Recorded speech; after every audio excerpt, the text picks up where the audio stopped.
everybody, it's Harrison and welcome to something, not really something, I've done this for Charlie and the Chocolate Factory. I'm going to do with Matilda today as well. And today I have a special guest with me. Hi everybody, my name's Martin Weir and I shall be reading Roald Dahl's Matilda. Number 1 storyteller. Introducing Matilda, Michael, Mr. and Mrs. Wormwood, Miss Honey, Bruce Bogtrotter, Miss Trunchbull, and Amanda Thrip. Don't you think it's Trip sounds better? Maybe. We don't need to read Right then, we're going to start here. This chapter's called The Reader of Books. Okay everybody. It's a funny thing about mothers and fathers. Even when their own child is the most disgusting little blister you could ever imagine, they still think that he or she is wonderful. Some parents go further.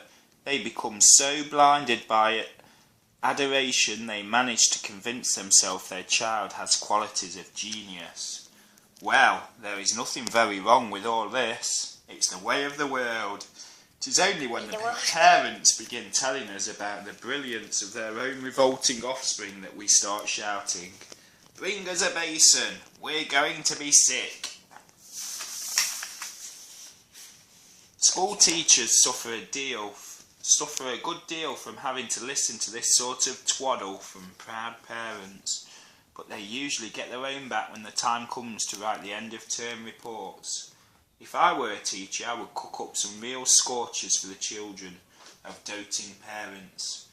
"Your son, Maximilian," I would write, "is a total washout. I hope you have a family business you can push him into when he leaves school, because he sure as heck won't get a job anywhere else."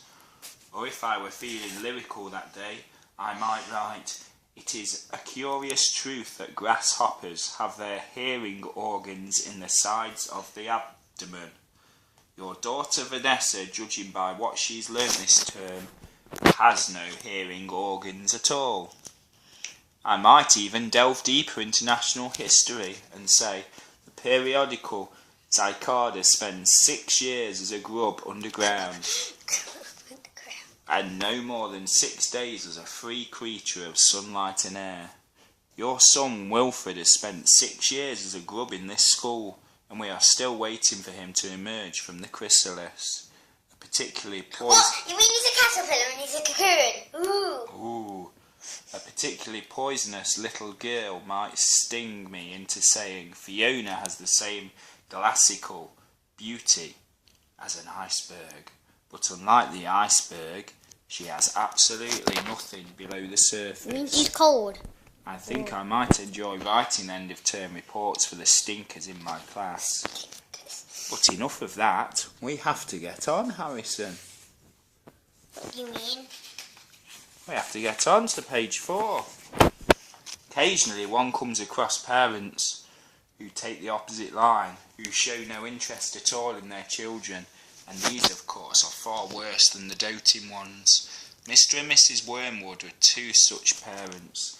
They had a son called Michael and a daughter called Matilda, and the parents looked upon Matilda in a particularly as nothing more than a scab. A scab is something you have to put up with until the time comes when you can pick it off and flick it away. Is that what it says in the book? Oh. Mr. and Mrs. Wormwood looked forward enormously to the time when they could pick their little daughter off and flick her away, preferably into the next county, or even further than that. It is bad enough when parents treat ordinary children as though they were scabs and bunions, but it becomes somehow a lot worse when the child in question is extraordinary, and by that I mean sensitive and brilliant. Isn't that newspaper a bit big? It's got fire or something in front of the camera. Matilda was both of these things, but above all, she was brilliant. Her mind was so nimble, and she was so quick to learn that her ability Is she in Padua? Brilliant should have been Padua. obvious even to the most half-witted of parents. But Mr. and Mrs. Wormwood were both so gormless and so wrapped up in their own silly little lives that they failed to notice anything unusual about their daughter. To tell the truth, I doubt they would have noticed had she crawled into the house with a broken leg. Matilda's brother Michael was a perfectly normal boy, but the sister, as I said, was something to make your eyes pop. By the age of 1.5, her speech was perfect, and she knew as many words as most grown-ups. The parents, instead of applauding her, called her a noisy chatterbox and told her sharply that small girls should be seen and not heard. By the time she was 3, Matilda had taught herself to read by studying newspapers and magazines that lay around the house. And she reads them every day or something? At the age of 4, she could read fast and well, and she naturally began hankering after books.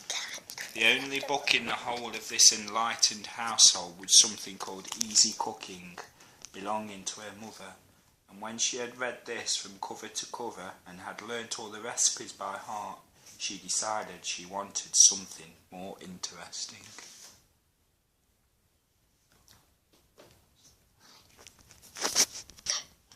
"Daddy," she said, "do you think you could buy me a book?" "A book?" he said. "What do you want a flaming book for?" "To read, Daddy." "What's wrong with the telly, for heaven's sake?" "We've got a lovely telly with a 12-inch screen, and now you come asking for a book. You're getting spoiled, my girl." Nearly every weekday afternoon Matilda was left alone in the house. Her brother, 5 years older than her, went to school. Her father went to work, and her mother went out playing bingo in a town 8 miles away. Bingo, that's a rubbish game! Mrs. Wormwood was hooked on bingo and played it 5 afternoons a week. On the afternoon of the day when her father had refused to buy her a book, Matilda set out all by herself to walk to the public library in the village. When she arrived, she introduced herself to the librarian, Mrs. Phelps. Phelps? She asked if she might sit a while and read a book. Mrs. Phelps, slightly taken aback at the arrival of such a tiny girl, unaccompanied by a parent, nevertheless told her she was very welcome. Are we doing that page now? Yeah. Right then, everybody. So that's the end of Matilda by Roald Dahl, part 1. For this. Wait, see where you. are we? Well, you got to the top there. Very welcome. We'll see you tomorrow, guys. I never... Say bye, Harrison. Wait. Please subscribe. We're on page 7. Please don't kiss me. Please subscribe. It's Martin Weir and Harrison Weir. We're the Chugger Conroy boys. Can you stop doing that? See you later, guys. Kind of stupid, something. Bye.